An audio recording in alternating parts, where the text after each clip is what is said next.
Assalamualaikum warahmatullahi wabarakatuh. Alhamdulillah wassyukrulillah wassalatu wassalamu ala rasulillah wa ala alihi wa sahbihi wa mawala.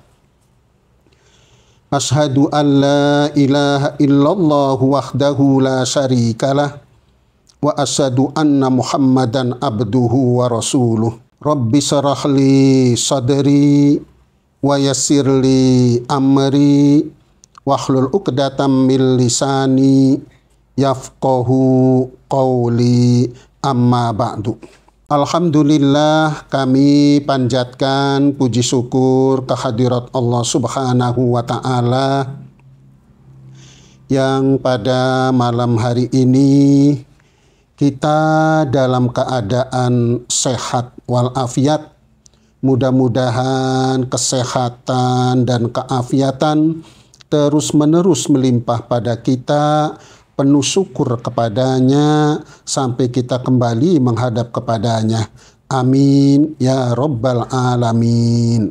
Mari kita lanjutkan kali ini membahas tentang bacaan wa'fu anni.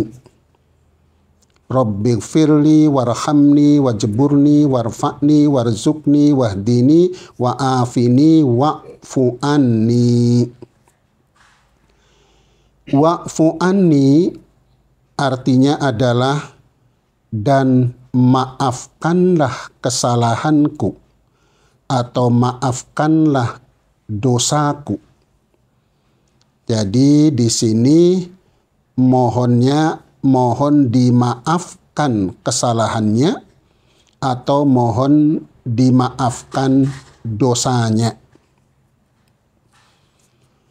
Ada perbedaan antara mohon diampuni dosanya, Rabbighfirli, wahai Tuhanku, ampuni dosaku, dengan wa'fu anni, dan maafkanlah kesalahanku atau maafkanlah dosaku. Kalau Rabbighfirli, wahai Tuhanku, ampuni dosaku, yang dimaksud adalah dosanya diampuni sehingga kelak terbebas dari terkena sanksi dari perbuatan dosanya. Kalau orang berbuat dosa, maka kalau tidak diampuni, terkena sanksi di akhirat, disiksa. Maka yang dimaksud mohon diampuni dosanya agar terbebas dari terkena sanksi di akhirat. Beda dengan wa'fu anni, dan maafkanlah kesalahanku. Kata maafkan ini juga disebut di dalam Al-Quranul Karim, khudhil af, jadilah kamu pemaaf. Jadi di dalam Al-Quran juga menyebut kata maaf, afun, jadilah kamu pemaaf.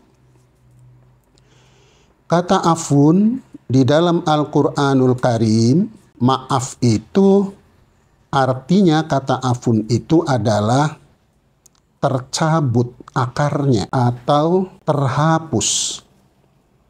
Jadi kata maaf itu tercabut akarnya atau terhapus. Maka wa'fu anni, dan maafkanlah dosaku, dan maafkanlah kesalahanku, maksudnya adalah cabutlah akar dari dosaku atau hapuslah dosaku, hapuslah kesalahanku.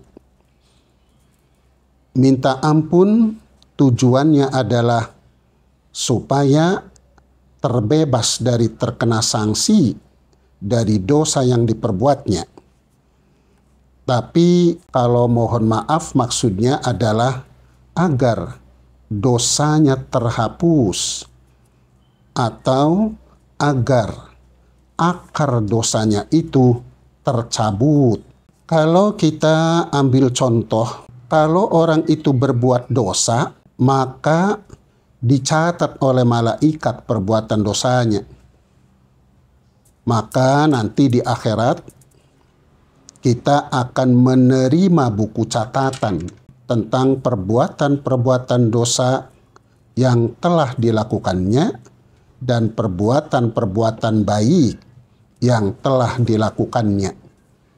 Semuanya tercatat di dalam buku catatan. Dan nanti di akhirat kita akan menerima buku catatan tersebut. Kalau seandainya kita mohon diampuni dosanya, maka buku catatan tersebut dosa-dosanya masih tercatat. Tapi kalau kita mohon maaf, maafkanlah dosaku, maafkanlah kesalahanku, atau cabutlah akar kesalahanku, cabutlah akar dosaku, atau hapuslah kesalahanku, hapuslah dosaku. Maka kalau kita mohonnya kemaafan, buku catatan tentang dosa-dosanya dihapus, sehingga buku catatan yang tadinya ada catatan tentang dosa-dosa kita, catatan tentang dosa-dosa kita itu menjadi hilang karena kita dimaaf oleh Allah Subhanahu wa Ta'ala. Tetapi yang lebih penting, yang lebih inti sebenarnya bukan itu. Yang lebih inti itu, cabutlah akar dosaku yang ada di dalam hatiku, atau hapuslah dosa-dosa yang ada di dalam hatiku. Yang inti adalah demikian. Sebab kalau kita berbuat dosa, maka akan menitik hitam di dalam hati, satu titik hitam. Kalau kita berbuat dosa 10 kali, maka akan menitik hitam di hati kita 10 titik hitam. Kalau kita berbuat dosa 100 kali, maka akan menitik hitam di dalam hati kita 100 titik hitam. Dan kalau kita ini berbuat dosa yang sifatnya mengulang, dosa yang sama, maka titik hitam yang pertama yang ada dalam hati ditumpangi lagi oleh titik hitam berikutnya. Maka titik hitamnya menjadi tebal. Terus-menerus berbuat dosa, maka titik hitam itu akhirnya bisa menutupi keseluruhan hati, yang membuat hati gelap karena tertutupi oleh titik-titik hitam perbuatan dosa. Adapun dalil mengenai apabila orang berbuat dosa menitik hitam di dalam hatinya adalah hadis Nabi. An Abi Hurairah radhiyallahu anhu an Rasulillah sallallahu alaihi wasallam, innal abda idza akhta'a khati'atan nukitat fi qalbihi nuktatan sauda fa idza huwa naza'a wastaghfara wataba sukila qalbuhu wa in ada zida fiha hatta ta'lu qalbahu wa huwa arran alladhi dzakarallah kalla bal rana ala qulubihim ma kanu yaksibun. Dari Abu Hurairah radhiyallahu anhu, dari Rasulullah Shallallahu Alaihi Wasallam, beliau bersabda, seorang hamba apabila melakukan kesalahan atau dosa atau maksiat, maka dititikkan dalam hatinya suatu titik hitam. Apabila dia meninggalkan perbuatan dosa itu dan mohon ampun serta bertaubat, maka hatinya dibersihkan menjadi bersih. Apabila dia kembali berbuat maksiat, berbuat dosa, berbuat kesalahan, maka ditambahkan titik hitam tersebut hingga titik hitam itu menutupi hatinya. Itulah yang diistilahkan dalam Al-Quran Ar-Ron.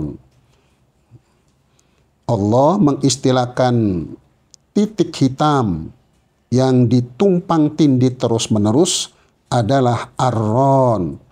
Kalla bal rona ala qulubihim ma kanu yaksibun. Sekali-kali tidak demikian.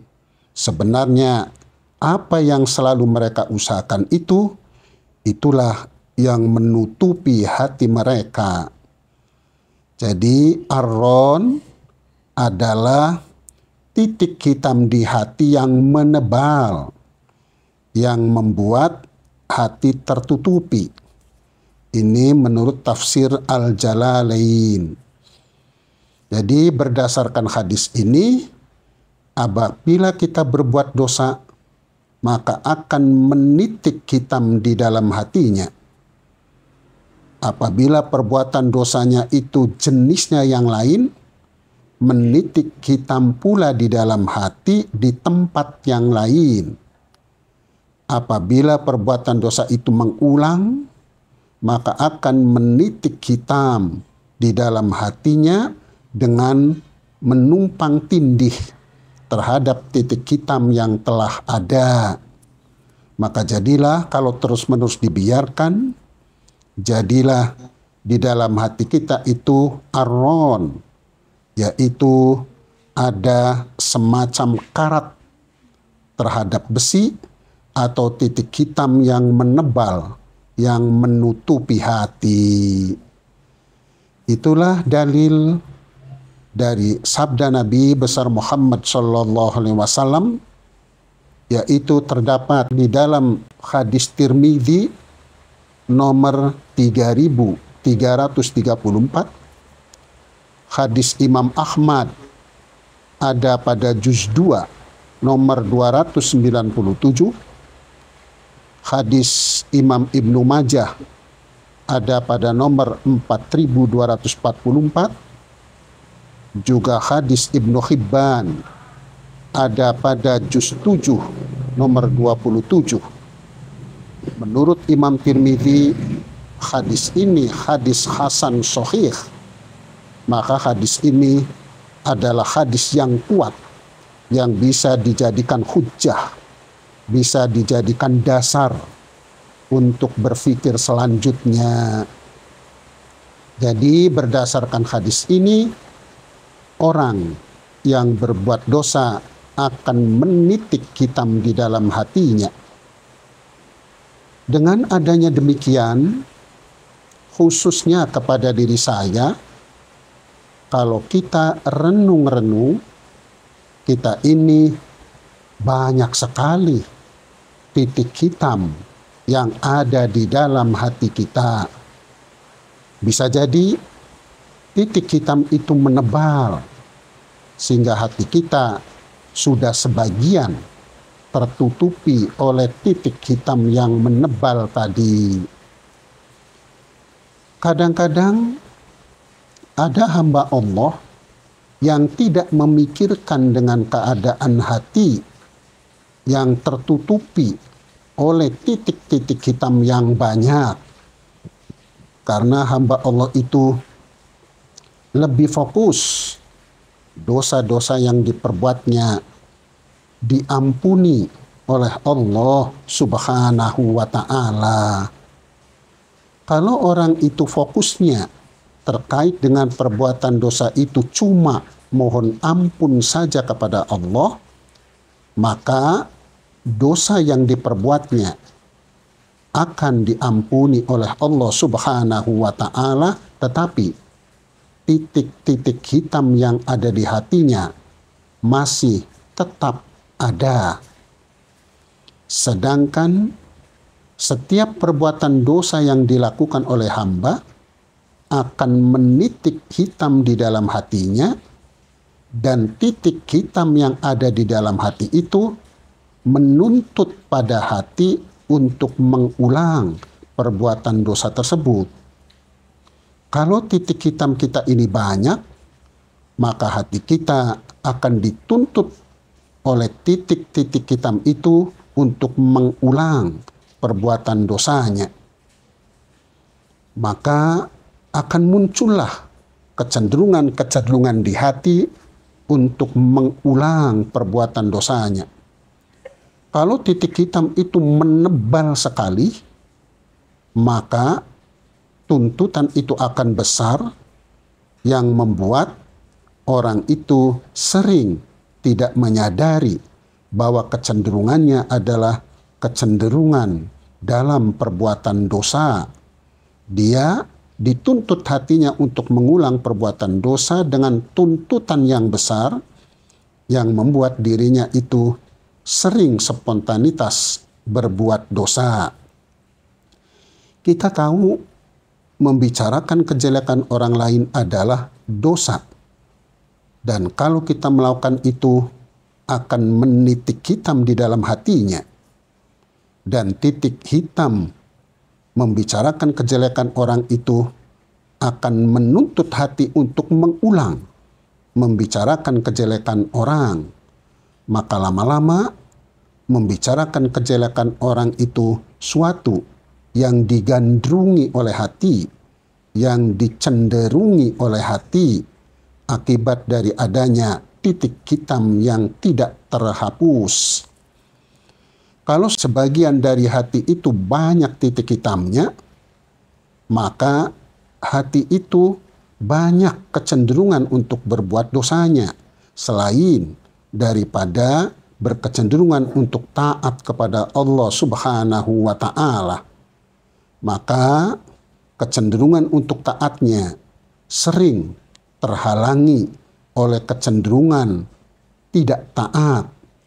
Maka akan muncullah untuk melakukan ketaatannya malas, untuk melakukan ketaatannya berat, untuk melakukan ketaatannya terasa terhambat. Itu semua karena adanya titik-titik hitam di hati yang banyak. Oleh karena itu, bagi orang yang penuh perhatian pada keadaan hatinya, orang itu lebih fokus berupaya agar titik-titik hitam itu terlepas dari dalam hati. Maka untuk melepaskan titik-titik hitam yang ada dalam hati itu, diantaranya kita mohon kepada Allah agar dimaafkan kesalahan-kesalahan kita, dimaafkan dosa-dosa kita, dimaafkan kemaksiatan kita. Sebab pengertian maaf itu adalah tercabut akarnya atau terhapus. Mohon dimaaf kesalahan-kesalahannya berarti mohon dihapus kesalahan-kesalahannya. Mohon dihapus titik-titik hitam dari kesalahan kita, dari dosa kita yang menitik di dalam hati. Mohon maaf kepada Allah berarti mohon agar titik-titik hitam yang sudah mengakar di hati itu tercabut akar dari dosa-dosanya, tercabut akar dari kesalahan-kesalahannya. Maka wa'fu anni, dan maafkanlah kesalahanku, maafkanlah dosaku, berarti pula hapuskanlah dosa-dosaku, hapuskanlah kesalahan-kesalahanku, hapuskanlah kemaksiatanku. Maksudnya, kemaksiatan, kesalahan, dosa yang menitik hitam di hati mohon dihapus oleh Allah Subhanahu wa ta'ala. Tapi kalau kita cuma mohon ampun kepada Allah, maka yang dimaksud adalah agar perbuatan dosanya tidak terkena sanksi kelak di akhirat.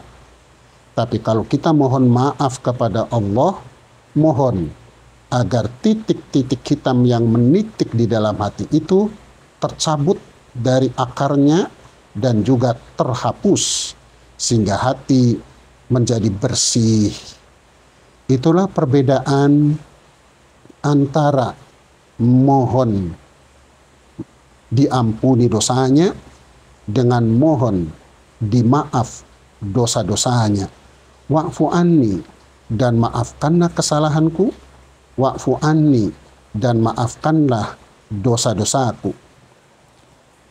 Kalau kita mohon kemaafan kepada Allah atas dosa-dosanya, mohon dihapus titik-titik hitam yang ada di hati kita, maka kalau kita mohon semacam itu, insya Allah turun kemaafan dari Allah ke dalam hati, dan kemaafan itu dia akan menghapus titik hitam yang ada di dalam hati. Tetapi masalahnya, setelah kemaafan itu turun ke dalam hati, kadang-kadang kemaafan itu tidak bisa bekerja sama dengan hati. Kenapa tidak bisa bekerja sama dengan hati?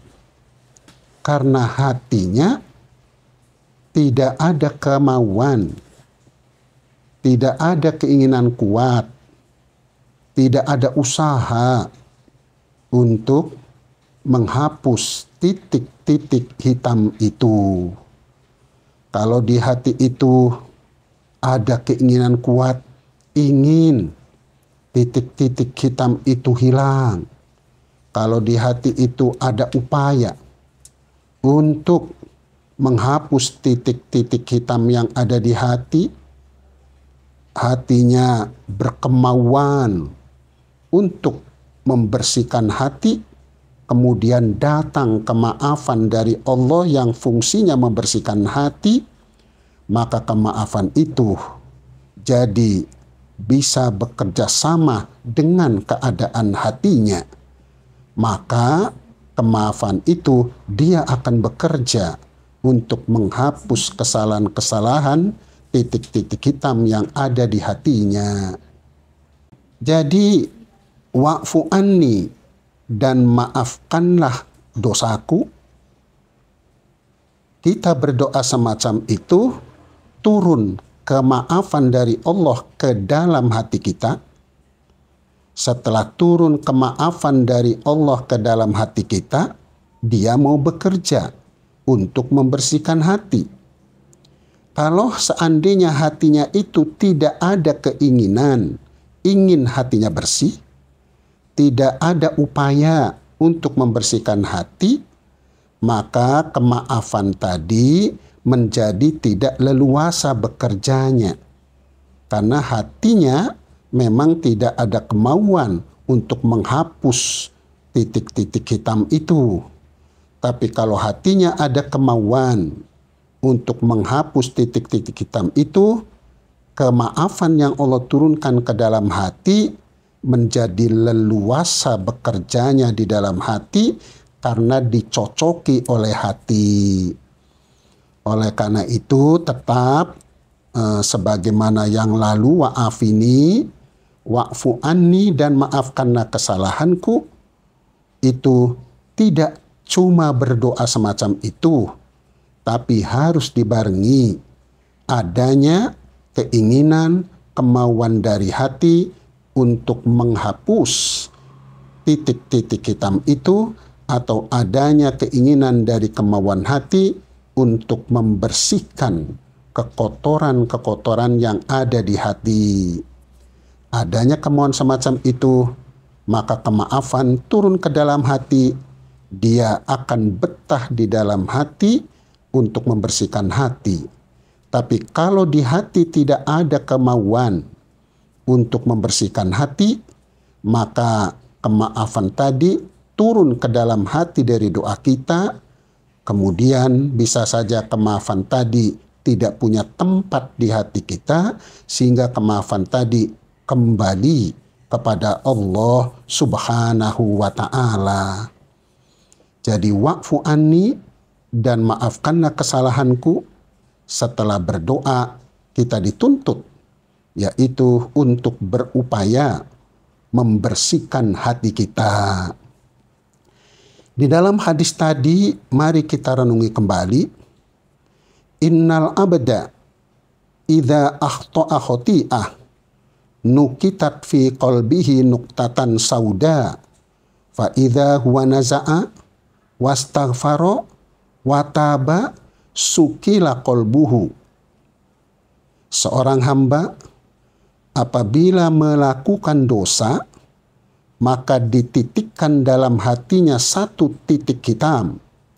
Apabila dia meninggalkan perbuatan dosa itu dan meminta ampun kepada Allah serta bertaubat, maka hatinya dibersihkan oleh Allah Subhanahu wa ta'ala. Maka upaya untuk membersihkan hati itu selain daripada berdoa wa'fu anni, yaitu kita berupaya untuk tidak mengulang kembali perbuatan dosa yang kita lakukan. Yang penting ada upaya untuk meninggalkannya. Kemudian kita mohon ampun. Kemudian kita berusaha untuk bertaubat, untuk berhenti sama sekali dari perbuatan dosa itu. Upayanya adalah kita berupaya untuk tidak mengulang. Kemudian mohon ampun kepada Allah. Dan selanjutnya kita berupaya untuk berhenti total dari perbuatan dosa yang kita lakukan.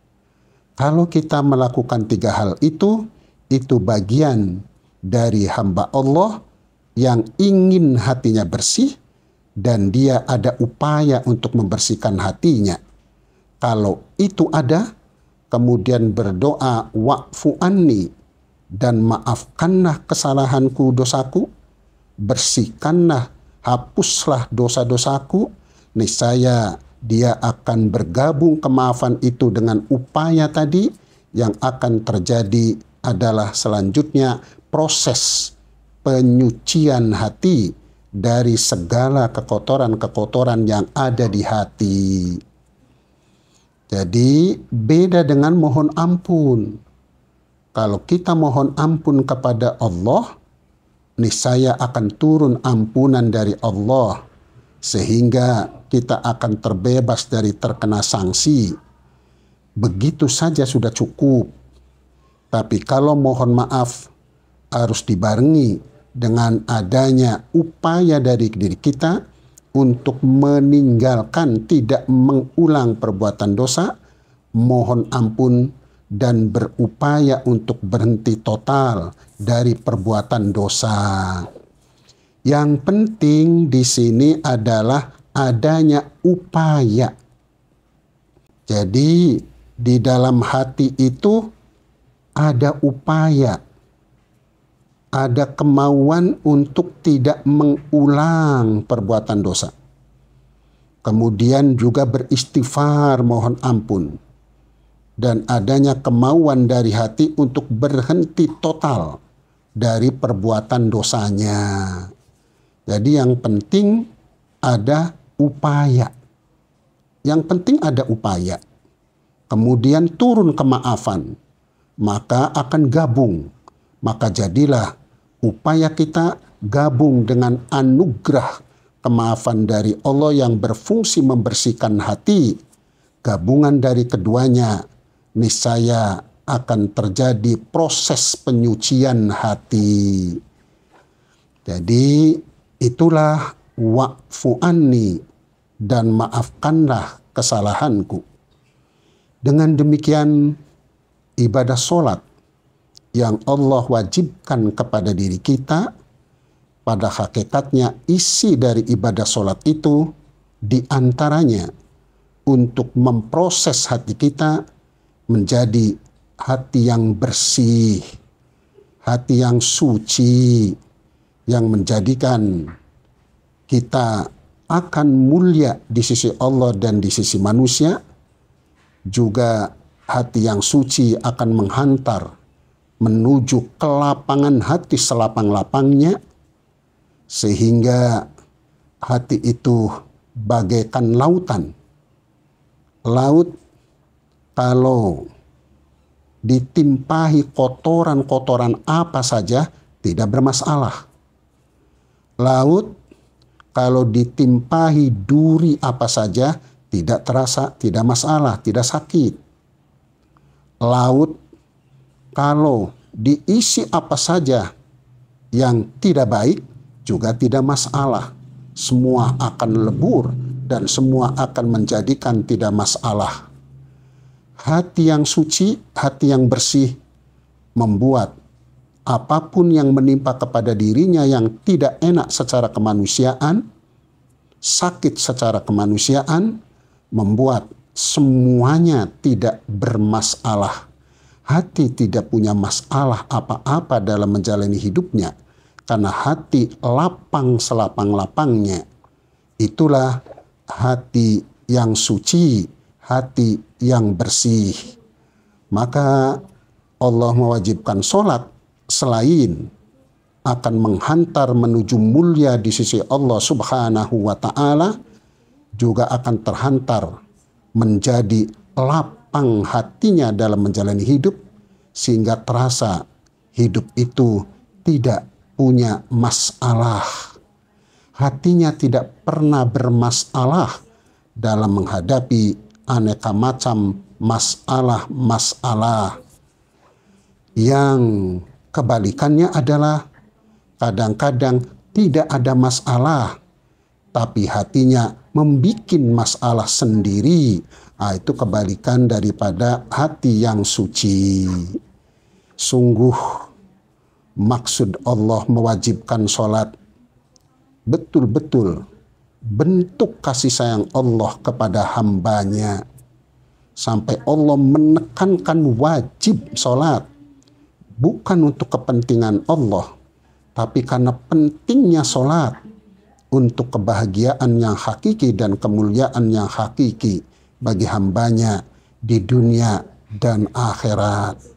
Terima kasih ya Allah, kewajiban sholat yang kewajibkan kepada kami. Dan maafkanlah kami ya Allah, apabila menerima perintah-Mu, kami salah faham atas perintah-perintah-Mu itu. Inilah hamba-Mu yang penuh dengan kesalahan dalam menyikapi segala apapun yang Engkau perintahkan, yang Engkau takdirkan. Maafkanlah kami semua ya Allah. Itulah mengenai wa'fu anni, dan maafkanlah dosaku dan kesalahanku.